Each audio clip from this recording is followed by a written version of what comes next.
طبعا بعد فوز امبارح الاهلي على بيراميدز، الدوري ولع نار.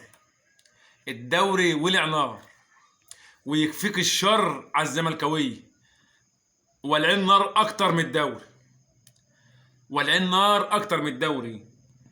يا مشترهم طالعين على السوشيال ميديا عمالين ينتقدوا، ده فوز غير مستحق، ده مش ضربة جزاء. انتوا مالكم انتوا مالكم انتوا ضربة جزاء ومش ضربة جزاء؟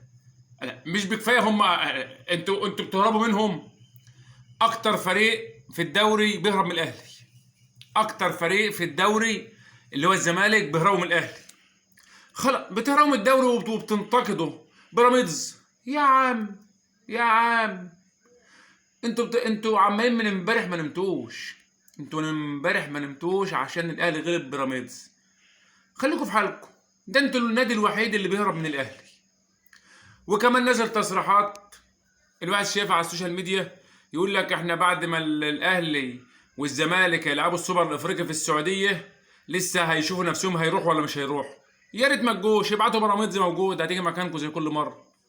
هو انتم مفكرين لو لعبتوا في مصر واتغلبتوا السعوديه مش هتعرف ان انتوا اتغلبتوا؟ ما كده كده انتوا مغلوبين، وكده كده الدنيا هتبقى عارف.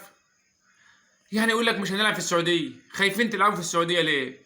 هو لو انتوا اتغلبتوا في السعوديه ولا اتغلبتوا في مصر هتفرق معاكم؟ ولا انتوا مفكرين لو اتغلبتوا في مصر السعوديه مش هتعرف؟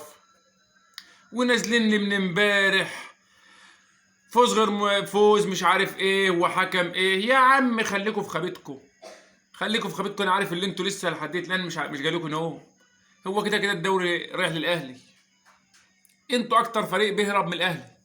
خلاص سيبوا الناس تمشي، ويا ريت ما تروحوش السوبر الافريقي. بيراميدز موجود هتغطي مكانكم وهتاخد اللي في النصيب. تصبحوا على خير.